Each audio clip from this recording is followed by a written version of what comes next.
All right, the 2026 NFL Draft. The one time of the year every fan base is optimistic all at once, and for some of us, that optimism will be rewarded, and that's what I want to talk about today. I have 5 teams here that stand out as the true biggest winners of the NFL Draft, and I believe these teams have a brighter future now.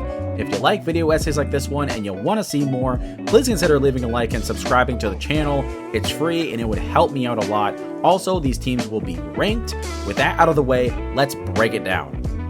Number 5 for me is the Carolina Panthers. Coming off a playoff berth and nearly toppling the Rams, this bunch proved that they have what it takes to be a really good team, but they needed a couple more pieces and they absolutely got it with this draft class. Taking Monroe Freeling in the first round, 19th overall, was the right choice. Tackle is a very uncomfortable situation right now, and despite the lack of experience, Freeling has a ton of talent, and if Carolina's O-line can go from solid to elite, look out. And also look out for their 3rd round pick, receiver Chris Brazzell. That was a steal for me, and you added another long, fast, vertical threat to this offense, and dude, I don't know about this year, we'll see, but that group is primed for an explosion soon. Lastly, on the offensive side, I really like the pick of Sam Hecht in round 5 at center. Great technique, will compete for a starting spot right away. After losing Cade Mays, good job getting great value on day 3. But hey, we can't forget about this defense either, guys. Taking Lee Hunter in round 2 at defensive tackle could be considered a reach for a run-stuffing nose tackle, but they need someone who can help stop the run desperately, and Hunter can do just that. It'll be a matter if he can reach his potential as a pass rusher, and speaking of potential, cornerback Will Lee could be a really good player taken in round 4. Good size and good length, good ball production, versatile in man and zone, just needs to refine the technique and limit the mental mistakes, and if he does that, you got yourself a starter on day 3. Nice. Overall, the Panthers addressed big needs with good talents, and I'm high on Carolina this year, and if this draft class is what I think it could be, this team is going sky high. Moving to number 4 here, I got the Tampa Bay Buccaneers, and do I even gotta say it? Ruben Tampa Bain is the biggest steal of round 1, no question. The power, the bend, motor, versatility, leadership, elite production.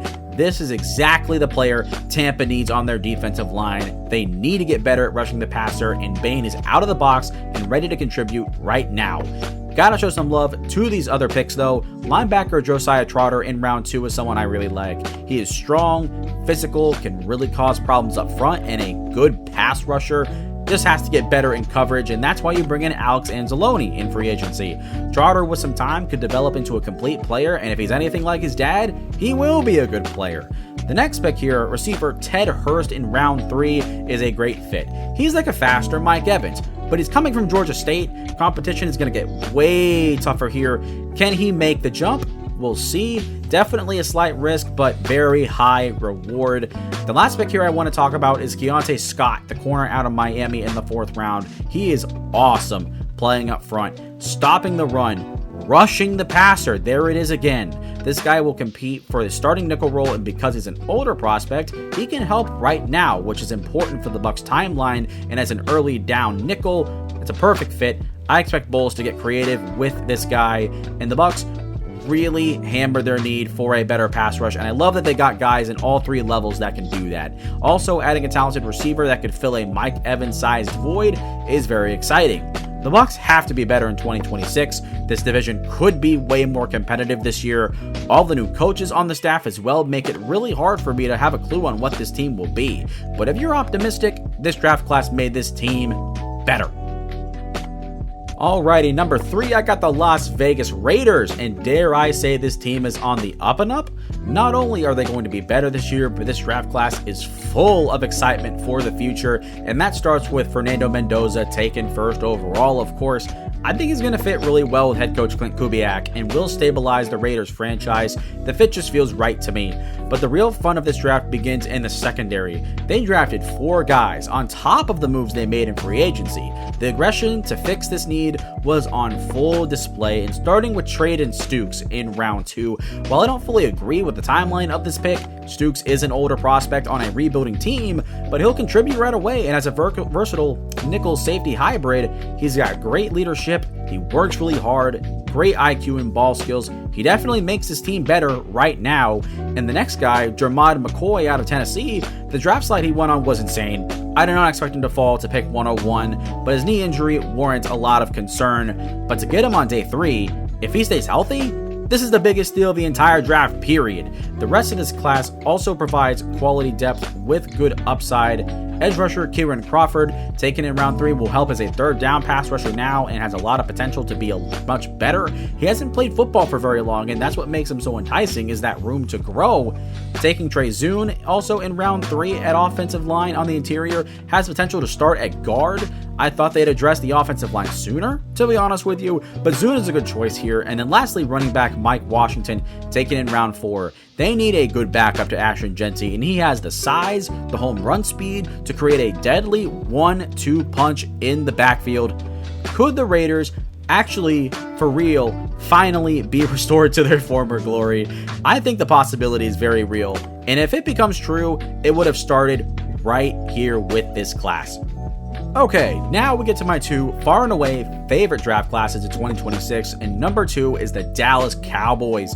The defense needed serious attention, and Dallas attacked it with 5 out of their 7 picks, and we'll start with Caleb Downs, taken 11th overall. This is the cornerstone Dallas is missing. His mentality, IQ, versatility will be much appreciated and will elevate this defense instantly and for years and years to come. It would not surprise me if Downs becomes a perennial Pro Bowler, All-Pro even, and Dallas is always in the playoffs. Downs is that good, and he will define a new era of the Cowboys defense.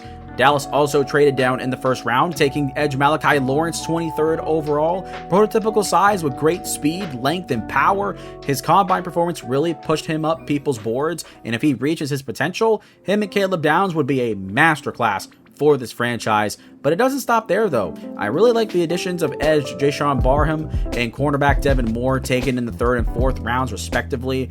Barham is raw and needs time to develop, but he'll get that time with what's in place ahead of him, and his athleticism and explosiveness could make him an important part of the D-line rotation.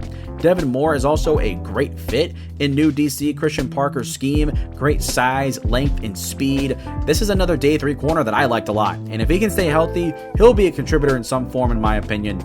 Lastly, with tackle Drew Shelton and defensive lineman LT Overton, both also taken in the 4th round, these are depth players that will act as insurance, especially Shelton with Tyler Smith and Tyler Guyton dealing with injuries last year. I think that's very responsible of them to take a guy here that's very athletic as well. If some of these pieces become defining players, especially on the defensive side of the ball, Dallas could become a threat sooner rather than later. And a good Cowboys team on both sides of the ball competes for this division and could easily win it. The NFC East will be an interesting one to follow this year, and part of that is Dallas dominating the NFL draft. Alright, we made it to number 1, and it is the Cleveland Browns. The one time they're actually number 1 in something. Sorry guys, but they truly did something special here, and I have a feeling about this team, which I'll explain later at the end of this segment, but let's dive right into this draft. Taking tackle Spencer Fano 9th overall was a slight surprise. His size and length are big questions for me, but there was a clear and obvious need at tackle, and he has great athleticism, experience, and technique. I think whether it's tackle or guard, I have faith in Fano being a good player. The real juice of this class, though, really kicks in at receiver. Coming away with Casey Concepcion in round 1 and Denzel Boston in round 2 is a home run. You get the size, speed, and explosiveness the Browns don't have a lot of right now, and with Jerry Jeudy, Cedric Tillman, Isaiah Bond, that is one of the most talented rooms in the NFL. And continuing on the talent train, safety Emmanuel McNeil Warren might be my favorite pick out of these 4. Explosive, productive safety that was a round 1 talent, taken at pick 58 in round 2. What a steal. What an absolute steal, man. I was shocked that Cleveland got him this late. Some people said that he was better than Dylan Thieneman. I don't agree with that, but I can see why that argument was made. McNeil Warren has great measurables, versatile, always around the football. He could be a critical piece to the Browns defense later down the line. The top 4 players that we've discussed so far are the best top 4 selections of any team in my opinion. They also added to their offensive line with Austin Barber at tackle and center Parker Brailsford, bringing in a couple tight ends and a deep tight end class. This group may be second to last pieces of a potentially great team, and I'll run back to what I'm feeling about the Browns, and it's this. The Browns are a good quarterback and head coach away from being a playoff team. I think this roster is loaded with talent with a lot of room to grow. If those 2 spots are filled properly, the Browns in a short time frame could be the best team in the AFC North, and I know that's a wild thing to say, but this team, in my opinion, should be better than what their records have shown as of late. And after this year's draft class, they are one step closer to breaking the mold and emerging as a fun and exciting team once again. And that's a wrap on today's video. Who were your biggest winners of the NFL draft? Who should have made the list that I left off? Let me know in the comments down below. I love seeing what y'all have to say. And once again, make sure to leave a like and subscribe to the channel. I would greatly appreciate it. Thanks for watching and have a fantastic, fantabulous, awesome freaking day. And I will see you next time.